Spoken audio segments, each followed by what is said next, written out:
Big boss season 9లో Priya కూడా eliminate అయిపోయింది. Third week ఎలిమినేషన్‌గా ఆమెనే బయటకొచ్చిద్ది అని ఎవ్వరు ఎక్స్‌పెక్ట్ చేయలేదు. ఎందుకంటే తనకి ఫ్లోరా సైని కూడా ఉంది కాబట్టి చాలా మంది ఆమెనే బయటకొస్తదనుకున్నారు. నేను కూడా అనుకున్నాను. కానీ ఇది అస్సలు ఎక్స్‌పెక్ట్ చేయని ఎలిమినేషన్‌గా కూడా అనుకోవచ్చు.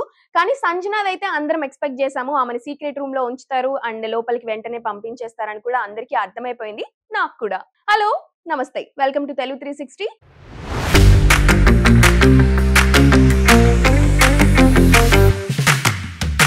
దసరా అంటే జాతర, జాతర అంటే బిగ్ బాస్ 9లోనే మొత్తం కనిపించినట్లుగా కూడా అనిపించింది. చాలా అంటే చాలా మంది సెలబ్రిటీస్ వచ్చారు, డాన్సులు చేశారు.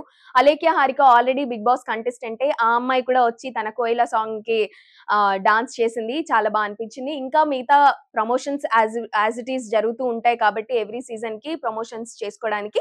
ఇప్పుడు దసరాకొచ్చేసరికి కొంచెం ఆ జాతర ఎక్కువగా కనిపించింది. ఇక కంటెస్టెంట్ విషయానికొచ్చేస్తే హరిత హరీష్‌ని ఆయన ఏదైతే పోర్ట్రే చేస్తున్నారో అలా కాదు. నువ్వు ఇంకొక పర్సన్ నీలో ఉన్నాడు. అది జనాలకి తెలియాలి అని ఒకవైపు లెటర్ వచ్చింది.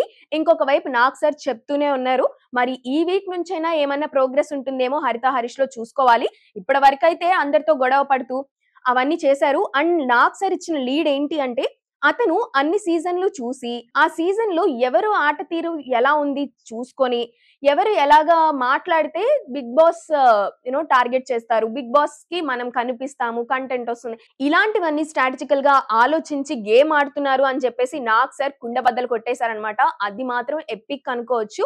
ఇక మిగతా వాళ్ళందరిని అంటే ఈ సంజన లోపలికి వెళ్ళడానికి కొంతమందిని అడిగారు.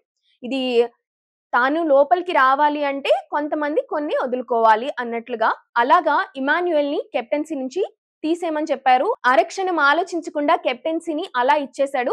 ఆ ఇచ్చేసిన తర్వాత హరిత హరీష్ ఒక డైలాగ్ కూడా కొట్టాడు. ఏంటి అంటే అనవసరంగా ఇతన్ని మనం చాలా ఎంకరేజ్ చేసాము.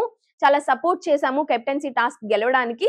అనవసరంగా ఇలా ఇస్తాడు అని తెలిస్తే ఇంక నేను చెయ్యను. ఇక లైఫ్‌లో నేను కెప్టెన్సీ టాస్క్‌కి ఇమ్ము గనక ట్రై చేస్తుంటే నేను సపోర్ట్ చేయను అన్నది పెద్ద స్టేట్‌మెంట్ వదిలేసాడు. మరి ముందు ముందు గేమ్ ఉంటుంది కాబట్టి ఆబ్వియస్‌లీ మారుతూ ఉంటాయి కాబట్టి ఒపీనియన్స్ కానీ, స్టేట్‌మెంట్స్ కానీ ఇది మారుతుందో లేదో చూడాలి.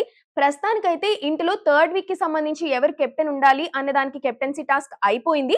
కానీ సంజన లోపలికి వెళ్ళాలి అంటే కెప్టెన్ పదవిని ఇచ్చేయాలి అన్నారు కాబట్టి ఇమ్ము కెప్టెన్ పదవి ఇచ్చేసాడు కాబట్టి కెప్టెన్సీ టాస్క్ మళ్ళీ స్టార్ట్ చేసే అవకాశం కనిపిస్తుంది.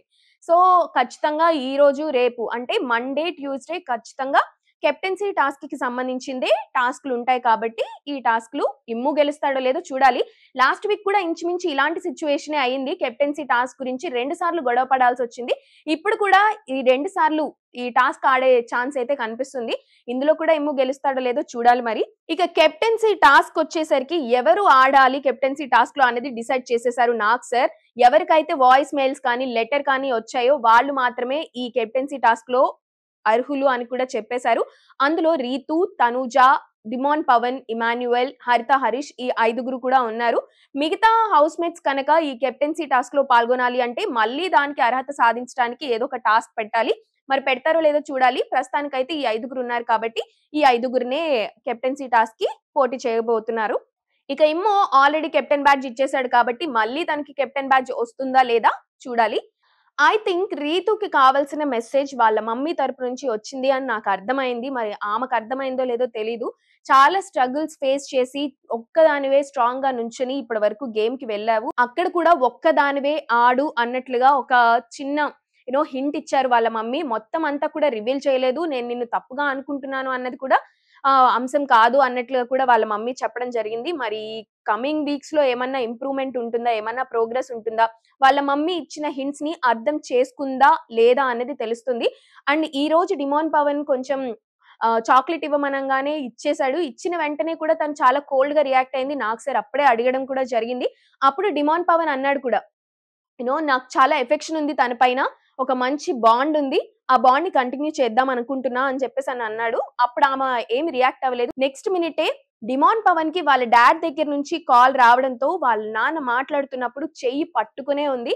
అది చూడ్డానికి కొంచెం ఫ్రెండ్లీ బాండ్ గానే అనిపించింది గానీ, వాళ్ళు తర్వాత పక్కనొచ్చి "నువ్వు నా గురించి శ్రీజ దగ్గర ఏమన్నావు? శ్రీజతో ఎందుకలా అన్నావు?" అని చెప్పేసి ఒక క్లారిఫికేషన్ సెషన్ అయితే ఒకటి నడిచింది వాళ్ళిద్దరి మధ్య. అది కొంచెం ఓవర్‌గానే అనిపించింది. మరి ముందు ముందు ఏ ట్రాక్ నడుపుతారో, ఎవరు కంటెంట్ కోసం చేస్తున్నారో, ఎవరు నిజంగా ఎఫెక్షనేట్‌గా ఉంటున్నారో తెలిసిపోతదనమాట జనాలకి. ఇక పవన్ కళ్యాణే ఈసారి బయటకొస్తాడేమో అని అనుకున్నారు. ఎందుకంటే తన బిహేవియర్ వర్స్ట్ అని చెప్పేసి జనాల్లో పెద్ద టాక్ నడుస్తుంది. ప్రతి అమ్మాయి దగ్గరికి. ఇప్పుడు ప్రియానే కానీ, తనుజానే కానీ, రీతూనే కానీ ఎవరితో ట్రాక్ నడుపుదామా అన్న ప్రయత్నాల్లో ఈ అబ్బాయి కనిపించాడు. సో, ఇప్పుడు ప్రియా వెళ్ళిపోయింది కాబట్టి ఇంకా ఇద్దరే ఉన్నారు. తనుజ అండ్ రీతు. రీతు డిమాండ్ పవన్‌తో ఉంది. తనుజ దగ్గరికి కూడా రానివ్వడం లేదు. అండ్ చాలా నీట్‌గా కన్ఫర్మ్ చేసేసింది. You are like a brother to me అన్నట్లుగా కూడా మరి ఇప్పుడు 'డిమాండ్ పవన్‌కి' ఈ ట్రాక్‌లు నడిపే సిట్యుయేషన్ కనిపించడం లేదు. మరి రాబోయే రోజుల్లో కొత్త వైల్డ్ కార్డ్ ఎంట్రీ వచ్చే ఛాన్స్ ఉంది కాబట్టి, సెలబ్రిటీ నుంచే కాబట్టి, ఆ సెలబ్రిటీస్‌లో ఎవరైనా మంచి అమ్మాయి ఉంటే ఆమెతో ట్రాక్ నడుపుతాడేమో చూడాలి గానీ, ప్రస్తుతానికైతే ఇంట్లో ట్రాక్ నడిపే ఛాన్స్ 'సోల్జర్ పవన్‌కి' లేదు. ఇక 'సుమన్ శెట్టి'. 'సుమన్ శెట్టికి' ఆడియన్స్‌లో రేంజ్ ఆహ్, అక్కడుందనమాట. యెస్. 'సుమన్ శెట్టి' ఆట ఆడే తీరు కానీ, మాట్లాడే తీరు కానీ, చాలా ఆలోచించి మాట్లాడే విధానానికి కానీ చాలా మంది ఫాన్స్ అయిపోయారు. గేమ్‌లో కొంచెం తక్కువగానే ఉన్నాడు కానీ, ఎక్కడ మాట్లాడాలి, ఎక్కడ దూరాలి, ఎక్కడ వేలు పెట్టాలా వద్దా అన్నది చాలా క్లారిటీగా ఉన్న మనిషిగా కనిపించాడు కాబట్టి, ప్రస్తుతానికైతే అలా ఫ్లోలో ఎళ్ళిపోతున్నాడు. ఫ్లోరా సైని కూడా సేమ్ ఫార్ములా అనుకోవచ్చు. ఫస్ట్ థింగ్ తనకి లాంగ్వేజ్ రాదు. సెకండ్ థింగ్ తను అనవసరమైన వాటిల్లో గొడవలు పడదు. థర్డ్ థింగ్ తనకిచ్చిన టాస్క్‌ని ప్రూవ్ చేసుకోవడం కోసం, తనని తాను ప్రూవ్ చేసుకోవడం కోసం, తనని తాను ఇంప్రూవ్ చేసుకోవడం కోసం ఆడుతున్నట్లు కూడా కనిపించింది. ఈ వీక్ 'నాగ్ సర్' నుంచి అప్రిషియేషన్ కూడా వచ్చింది కాబట్టి కమింగ్ వీక్స్‌లో ఇంకా అదొక బూస్ట్ లాగా పనిచేస్తుంది ఫ్లోరా సైనికి అని అనిపిస్తుంది. నాకైతే జెన్యూన్‌గా ఆ అమ్మాయి చాలా జెన్యూన్‌గా ఆడుతుంది కాబట్టి ఇంకా కొన్ని డేస్ హోమ్‌లోనే అలా కంటిన్యూ అయితే బావుంటుంది. తన నుంచి ఇంకా ఏదో తెలుసుకోవాలి. ఏదో ఇన్‌సైడ్ స్టోరీ ఉంది. ఆ ఫిజికల్ అబ్యూస్ గురించి ఏమన్నా మాట్లాడుతుందా? బ్రేక్ డౌన్ అవుతుందా? అది తెలుసుకోవాలన్న ఇంట్రెస్ట్ మాత్రం ప్రతి ఒక్కళ్ళలో కనిపిస్తుంది. నాకు కూడా అనిపిస్తుంది. తను చూడాలి మరి అది బ్రేక్ డౌన్ చేస్తుందా లేదా తన హిస్టరీని. ఇక తనుజ, భరణి, శ్రీజ వచ్చేసి ఈ ముగ్గురు నార్మల్‌గానే ఆడుతున్నారు. అండ్ కంటెంట్ వైస్‌గా తనుజ అండ్ భరణి అయితే నాన్న, నాన్న, నాన్న అంటూ చాలా క్యూట్‌గా ఉంది కాబట్టి ఆ బాండ్ కంటిన్యూ చేస్తున్నారు. కానీ టాస్కుల్లో అలా కుదరదు కాబట్టి ఖచ్చితంగా ఎగైనెస్ట్‌గా ఆడే టాస్క్‌లు రాబోతుంటాయి. మరి అప్పుడు ఆ బ్రేక్ అవుతదా లేదా? అసలు ఎలా ఉండబోతుంది అన్నది మనకి క్లియర్‌గా అర్థమైపోతది. సో, ఈరోజు మండే కాబట్టి మండించే డే. ఖచ్చితంగా నామినేషన్స్‌లో ఎవరుంటారు అని నాకనిపిస్తుంది అంటే, నన్ను గనక అడిగితే ఇప్పుడు చాలా మంది సుమన్ శెట్టి మీద యాంటీగా ఉన్నారని నాకనిపిస్తుంది. ఎందుకంటే 'రాము రాథోడ్' అండ్ సుమన్ శెట్టి వీళ్ళిద్దరూ అయితే టార్గెట్ అయ్యే ఛాన్స్ నాకు కనిపిస్తుంది.